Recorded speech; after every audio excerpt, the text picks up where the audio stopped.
Hi, welcome to our channel where we share the most intriguing stories. When a lone homeowner refuses to bow to an overreaching HOA, a quiet neighborhood war ignites. It starts with a letter and ends with sabotage, trespassing, and a courtroom showdown. This isn't just about a pool, it's about power, pride, and the fight to protect what's yours. There's something sacred about land you built with your own hands. Every screw, every stone, every inch of sod, it carries weight when you're the one who laid it down. 10 years ago, I bought this plot on the edge of what was then just raw hillside and scrub oak. No neighbors, no traffic, no HOA breathing down my neck about mailbox colors or approved mulch. Just land and freedom. I designed the house myself, laid out the landscape, and personally oversaw every beam, wire, and pipe. I didn't just own it, I built it. And, yeah, I put in a pool, not some prefab fiberglass hole in the ground either. I'm a landscape architect, for God's sake. It's a saltwater, zero-edge beauty with a view over the ridge that'll make you forget your last 3 regrets. Deep-end, custom tile, LED lighting. I didn't cut corners. It was my reward for years of 16-hour shifts and busted knuckles. Over the years, the world crept closer. Developers moved in, including my own company. We built a neat little suburb nearby, rows of tidy houses, families with strollers, dogs with Instagram pages. And eventually, someone had the bright idea to form an HOA for the subdivision. Willow Creek HOA. Lovely name, isn't it? Like a place where no one swears and everyone owns a labradoodle. They asked if I wanted to join back when they got started. I smiled, laughed, and said absolutely not. My land's legally distinct, surveyed separately, platted before they broke ground. No obligation, no jurisdiction, no interest. And they knew it. At least, I thought they did. Most days, I kept to myself. I'd wake up to the sound of mockingbirds, sip my coffee overlooking the pool, work from home if I wasn't managing a site. Once in a while, I'd host a barbecue for close friends, or dip in the pool with a glass of whiskey in hand, watching the sky go red behind the hills. Peaceful, until the envelope came. It looked official, too official. Embossed seal, courier font, that kind of faux governmental flair that screams passive aggression. The return address read Willow Creek HOA, Amenities Committee. Now that was new. Inside was a letter. Dear Mr. Hale. As part of our ongoing efforts to improve the quality of life in Willow Creek, we are exploring options to provide shared recreational access for our residents. We have identified your pool as a potential community asset within walking distance. We'd love to meet and discuss a proposal for conditional access, schedule, and insurance terms. Thank you for being a part of our growing neighborhood. Sincerely, Marilyn Bates, President, Willow Creek HOA. I read it twice, then a third time, slower. They wanted access to my private pool for the neighborhood, like it was a public park and not a $90,000 feature of my private home. My first thought, surely this was a joke. My second, this joke wasn't funny. I folded the letter neatly, poured myself a double bourbon, and stared out at my pool. Still, quiet, mine. That silence wouldn't last.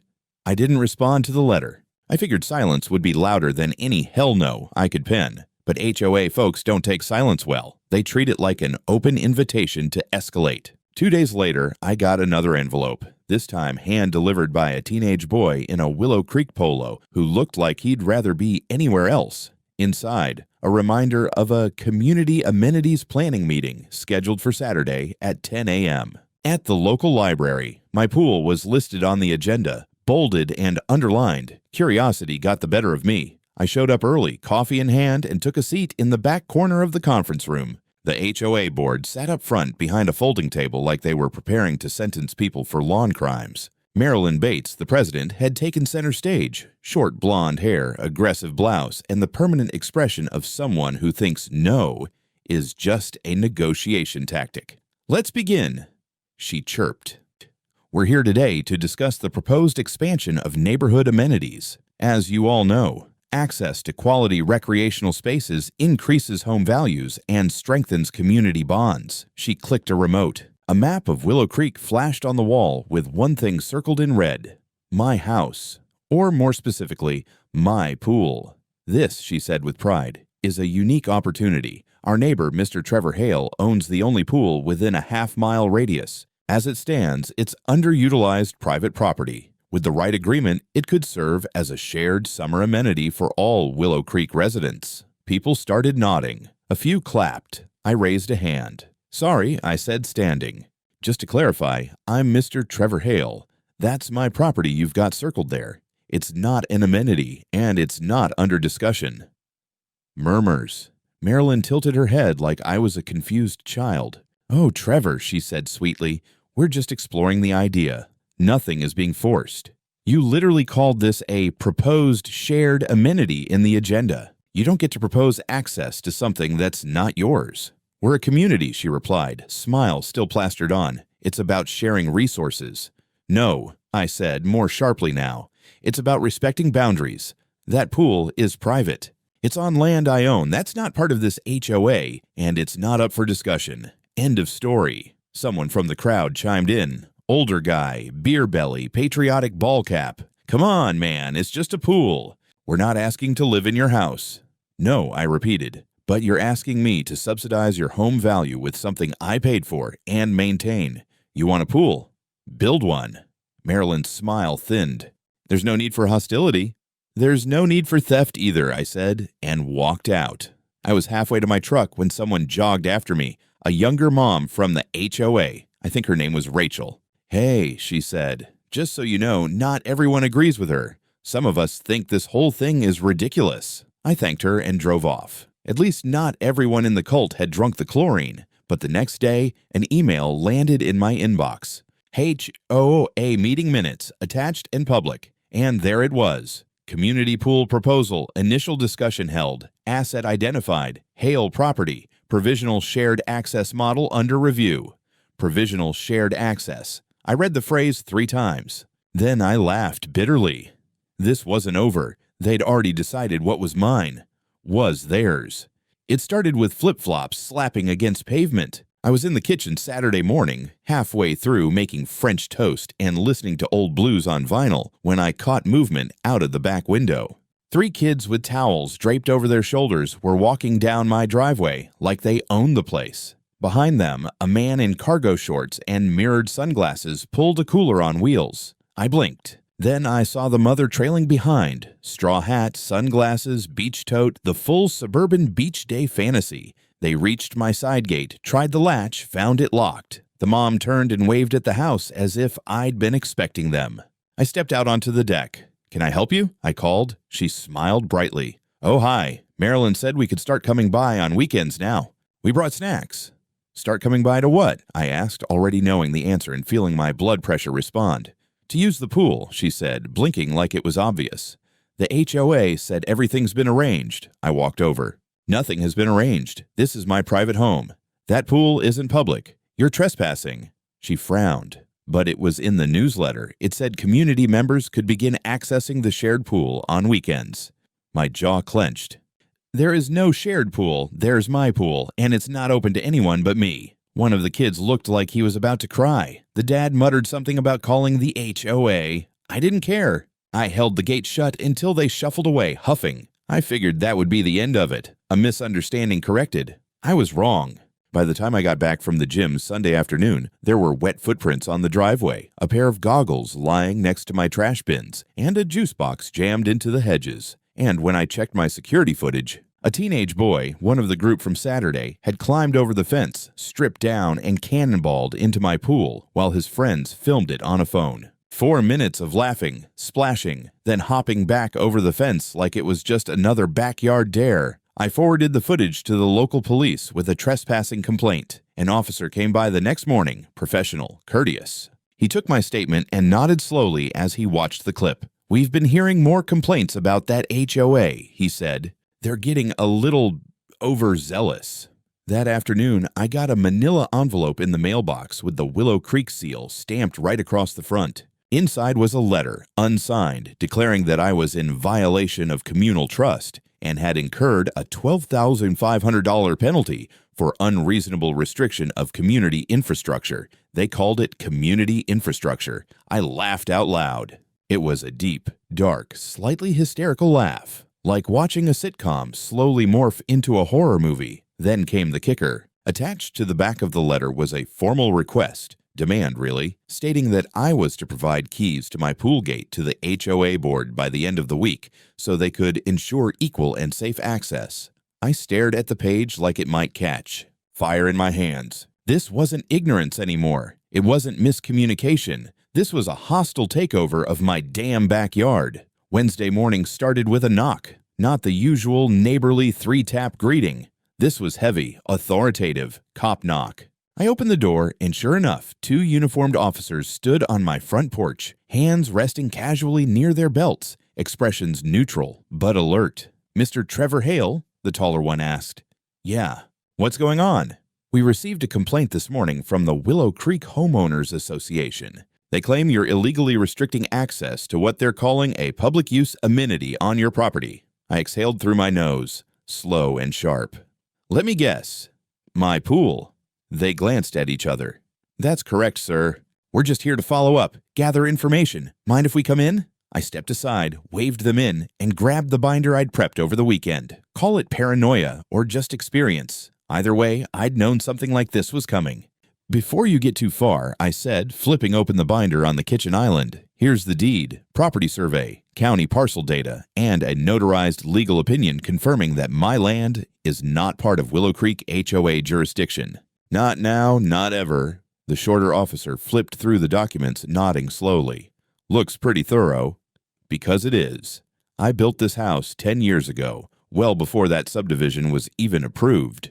The HOA has no authority here, and I've never signed a single agreement with them." The tall one rubbed his jaw. "Well, that changes things." I nodded. "Yeah, tell me about it." He looked almost embarrassed as he explained that because the complaint came from a registered HOA, they had to respond. It didn't mean I was in the wrong, just that they had to check. "And just so you know," I added, "I've already filed a report with your department for trespassing. A teenager jumped the fence and used my pool last weekend. I've got the footage." "Understood," the officer said. "I'll add this to the report." They left after that, polite, apologetic even. I figured maybe, just maybe, that would finally settle things. But that evening, as I pulled into the driveway, my headlights caught a bright white object on the outer fence near the gate. I parked, walked over, and stared. Someone had installed a brand new plastic sign. It was zip-tied to the metal bars, professionally printed in HOA blue. "Community Pool, Willow Creek HOA members welcome." I didn't even need to check the footage. I knew exactly who it was, but I checked anyway. And there she was, Marilyn herself, arriving around 1 p.m. in her little white Lexus, stepping out with a folding step stool and a drill. She clipped the sign on like it was a goddamn county fair announcement, then strutted back to her car like she'd just planted a flag on the moon. I called the non-emergency line again. When the officer arrived, he squinted at the sign, then at the footage I showed him. He sighed like a man who just realized he'd walked into another HOA mess. "This is going in the report," he said. "And you might want to consider pressing charges if this continues." I told him I was considering more than that. By the weekend, the sign was gone. I removed it myself, tossed it in the garage next to some old lumber and the leftover tile from the pool, but the message had already seeped into the neighborhood like mold behind drywall, quiet, aggressive, and hard to root out. That Saturday morning, I was trimming hedges near the driveway when a woman I didn't recognize strolled up with 2 kids in tow. She was already reaching for the gate latch when I straightened up and blocked her path. "Private property," I said evenly. "Oh, I thought this was the community pool," she replied, smiling like this was a minor hiccup. "You thought wrong." She looked annoyed but turned around, muttering something about calling the HOA. By noon, 3 more families had tried. One dad even argued with me for 10 solid minutes about how taxes paid for community improvements like this. When I asked him if he'd like to see my property tax statement and maybe explain which part said mandatory pool access for randos, he stormed off. It didn't stop there. Sunday morning, I stepped outside to find 3 garbage bags dumped just inside my gate. Empty soda cans, paper towels, a soggy hot dog bun that had started growing something green. I checked the footage. 2 teenagers I didn't recognize, riding by on bikes at 2 a.m., chucking the bags over the fence like some passive-aggressive bombing run. Then the honking started. Not random, deliberate. Cars would slow roll past my house in the evening and give a long single honk. sometimes two, spaced out like Morse code. It was stupid, childish, but I'd be lying if I said it didn't get under my skin. By midweek, I started noticing fresh footprints near the side of the house. One night, I found cigarette butts by the pool pump. Another morning, there was a plastic flamingo stabbed into the lawn wearing a tiny sign that read, "Share the fun." Funny, right? Except I wasn't laughing when one of my clients, an old friend actually, came by for a site meeting and walked out to find his tire completely flat, nail through the sidewall, not the kind of thing you pick up just driving. "This happen a lot?" he asked as I helped jack up the car. "Lately, more than it should." I knew exactly what this was. Not just annoyance, not just noise. This was pressure, slow, low-level psychological warfare. HOA wasn't backing off. They were applying heat the way only a suburban mob knows how. Plausible deniability wrapped in passive-aggressive cheer. That night, I took action. Installed new floodlights on motion sensors. Upgraded my fence locks. Walked the perimeter twice, made sure every corner was sealed. I even moved the camera angles, wider field of view, higher elevation, better night coverage, because something told me this wasn't just going to fade away. Thursday night was strangely quiet. No honks, no weird trash, no HOA flyers jammed in my mailbox. For the first time in weeks, I almost let my guard down. Almost. Around midnight, I checked the cameras one last time before heading to bed. Nothing out of the ordinary. The breeze barely stirred the trees. The motion lights stayed dark. I fell asleep thinking maybe, just maybe, they'd finally realized they were playing a losing game. By morning, that illusion died fast. The first thing I noticed was the smell. Sharp, acrid, synthetic. I stepped onto the back patio and stopped dead. The pool looked like a science experiment gone wrong. The water, once clear and reflective, had turned a murky neon green, and white foam clung to the tile edges like overworked dish soap. I didn't even have to guess. I walked straight to my cameras, queued up the overnight footage, and there she was. Marilyn, queen of HOA, climbing over my fence at 1:43 a.m. like a raccoon in a pantsuit. She was wearing black athletic gear and a headlamp, for God's sake. Like this was a Navy SEAL op. In one hand, she carried a 5-gallon container, unlabeled of course, and in the other, a bucket. She moved fast, like she'd practiced this. She opened the lid, dumped the contents into my pool in 3 heaves, and scaled back over the fence without even wiping her shoes. Total time on property? Just under 5 minutes. I stared at the screen for a long moment, then hit save, labeled the file Chemical Bitch AVI, and made 3 backups. I called the police. When the officer arrived, I didn't even have to explain. The smell hit him before he reached the backyard.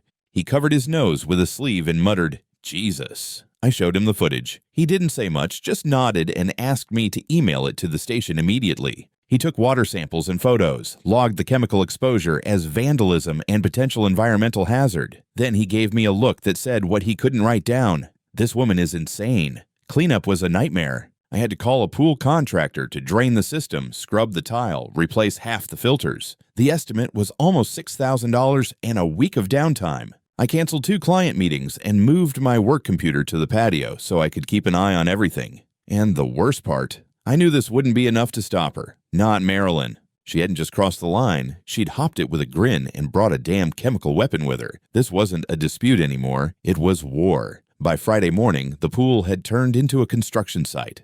Pumps growled like they were chewing on gravel, and the acrid stench of chemical residue clung to the air. The contractor muttered under his breath the whole time, something about HOA lunatics and the dumbest thing I've seen since the bleach bomb case in 18. Meanwhile, I was sitting at my kitchen table, phone to my ear, laptop open, camera footage, paused at the exact frame where Marilyn was mid-pour over my pool. A still frame of insanity. On the other end of the line was Melinda Harris, my attorney. I'd worked with her before. Twice. Once on a land use fight with the city council, and once when a contractor tried to sue me over a bad drainage job he caused himself. Melinda didn't suffer fools, didn't bluff, and didn't lose. "You're telling me she climbed your fence," Melinda said flatly, "with a canister and dumped chemicals in your pool? I'm telling you, I've got it on tape. 2 angles, infrared, time-stamped. Send it now," she snapped. "And get ready to sue." By the end of the day, we'd filed a civil complaint against both Marilyn Bates and the Willow Creek HOA. The list of charges made me feel oddly satisfied reading them out loud. Trespassing, vandalism, harassment, attempted property seizure, defamation, and one I particularly liked, intentional infliction of emotional distress. Sounded dramatic? Sure. But after weeks of harassment, threats, and now toxic sabotage, I figured I'd earned it. Melinda didn't stop there. She sent a cease and desist order to the HOA, blocked all contact attempts, and demanded full compensation for the pool damages with 15% markup for inconvenience. The total was pushing $10,000, and that was just the opening volley. Naturally, the HOA wasn't about to roll over. Within 48 hours, Melinda received a letter from their legal rep, a sweaty-looking guy named Kenneth Park, who styled himself as community counsel. He accused me of unnecessarily escalating a neighborhood misunderstanding and invoked something I'd never heard before, easement by use doctrine. Cute, Melinda said, skimming the PDF. They're claiming that because members of the HOA have allegedly used the pool, they have some inherited right to keep using it. That's nonsense, I said. It is, she agreed. Legally flimsy nonsense. But they're setting the stage to argue it in court. We responded with documentation, the full timeline of the pool's construction, original permits, security footage showing the exact date of the first trespass, and notarized statements from witnesses that no one used the pool until after Marilyn's little campaign began. Meanwhile, the harassment continued. The garbage returned. Someone left a dead fish on my doorstep.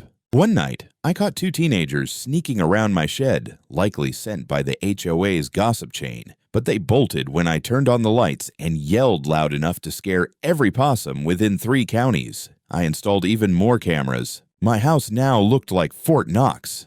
If Fort Knox had a patio smoker and a saltwater pool, I didn't care. Every angle, every fence line, every access point was covered. Let them come. This time, I'd be ready. The day of the preliminary hearing, I showed up in a clean button-down, jeans without any holes, and boots that still had a trace of drywall dust on them from last week's job. Melinda called it my blue-collar war uniform. She wore a gray blazer sharp enough to cut through marble and carried a leather folder that looked like it could swallow a deposition hole. The courthouse itself was small, just 2 floors and a parking lot that smelled like hot asphalt and recycled anxiety. Inside, we were directed to a modest courtroom that had more wood paneling than authority. Still, it was enough to do damage. On the other side of the room sat Marilyn Bates, dressed in what I could only assume was her court chic outfit. All-white pantsuit, large brooch, and an expression like she was preparing to give a TED Talk about victimhood. She was flanked by Kenneth Park, the HOA's legal shield, who looked like he hadn't slept in 3 days. The judge entered, a tall, silver-haired woman with no patience for nonsense. As soon as we were seated, the opening dance began.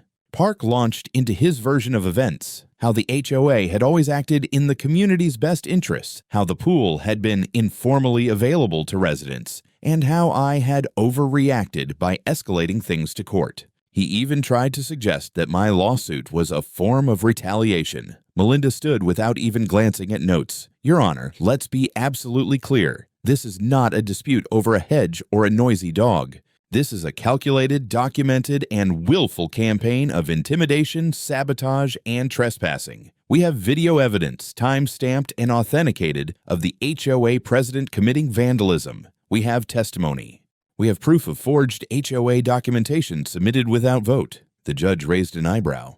Forged. That was the cue. Melinda slid over a packet of documents, copies of the HOA minutes where my pool was listed as a community resource, except several board members had signed affidavits saying they'd never seen or approved those versions. One even admitted Marilyn had personally asked them to stay quiet and trust the process. Melinda also presented screenshots from HOA emails, some forwarded anonymously, where Marilyn referred to me as the holdout, and told board members that if they applied enough neighbor pressure, I'd crack eventually. Then came the video. The moment Marilyn, flashlight strapped to her head like a lunatic spelunker, poured chemicals into my pool, the courtroom went silent. Even the judge leaned forward slightly. When it ended, the only sound was Marilyn's breathing, shallow and fast.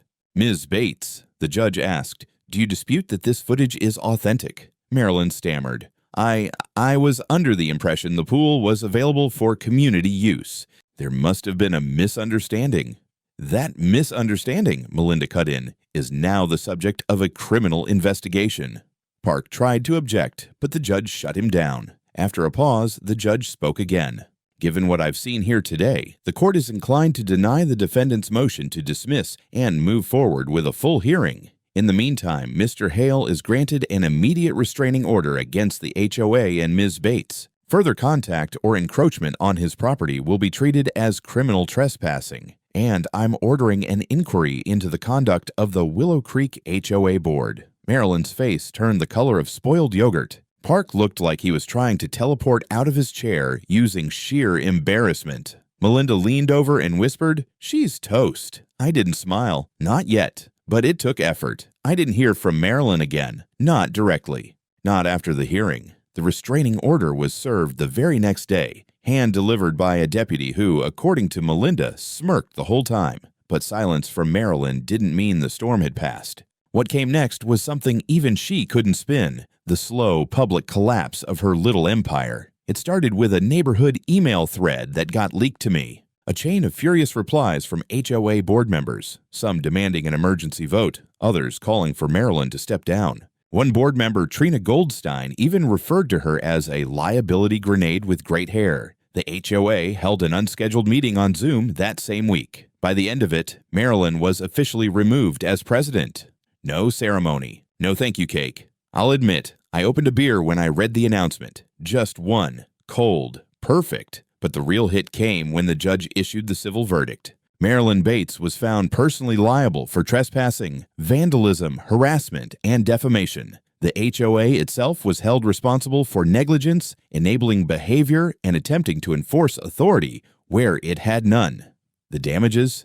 $250,000. Every cent documented, justified, and signed into judgment. The court also mandated that the HOA publish a formal letter of apology delivered to every homeowner in Willow Creek and remove any language in their materials referring to my property. They were also required to attend a state-certified governance seminar on boundary law. I laughed out loud when I saw that. Mandatory HOA training for adults. A week later, I was standing at the edge of my property when a man in his 60s walked up. Gray polo, cautious smile. I braced myself, but he just nodded. "Name's Bill. I live on Cedar Court. I wanted to say I'm sorry. I voted for the community access thing at first. Shouldn't have. Wasn't right. Just wanted to say that." He handed me a small box. Homemade cookies. I thanked him. Genuinely. A few others followed in the next days. A mom with 2 kids. A retired couple who said they'd been uncomfortable with all of it from the start. Some of them looked embarrassed. Some just relieved it was over. And through it all, Marilyn vanished. Rumor had it she moved out of Willow Creek entirely. Sold her house within 2 weeks. No goodbye. No closure. Just gone. I stood by the pool that evening, arms crossed, watching the sunset reflect off the water. It was clean again. Quiet. Mine. The new sign on the gate wasn't fancy. Just black letters on brushed steel, bolted clean into the post. Private property. Trespassers will be prosecuted. Simple, direct. Not up for interpretation. It gleamed in the morning sun as I finished setting up the grill, the smell of charcoal starting to roll across the patio. I'd spent the past 2 weeks restoring everything. Fresh tiles, deep cleaned deck, the pool crystal clear again. The damage was gone, scrubbed away like a stain that had never fully set. But the memories, still there, etched into every conversation, every camera angle, every legal invoice I paid with quiet satisfaction. Friends started arriving around noon. People I trusted, family, a few co-workers, even Bill from Cedar Court, who brought a 6-pack of craft beer and asked sheepishly if he could help set up chairs. I said yes. The kids splashed in the pool like it had never been a battlefield. Music played from the speakers hidden in the landscaping. Someone fired up a cornhole game on the lawn. And I stood back for a moment, bourbon in hand, and just watched. No HOA nonsense, no clipboard warriors, just people enjoying a space they'd been invited into. Around 3, Rachel showed up, the neighbor who'd once warned me at the meeting. She brought brownies and her teenage daughter, who looked less than thrilled but was polite enough to say thank you. Rachel pulled me aside later and said, "I hope you don't mind." I figured after everything, it might be nice to celebrate the win.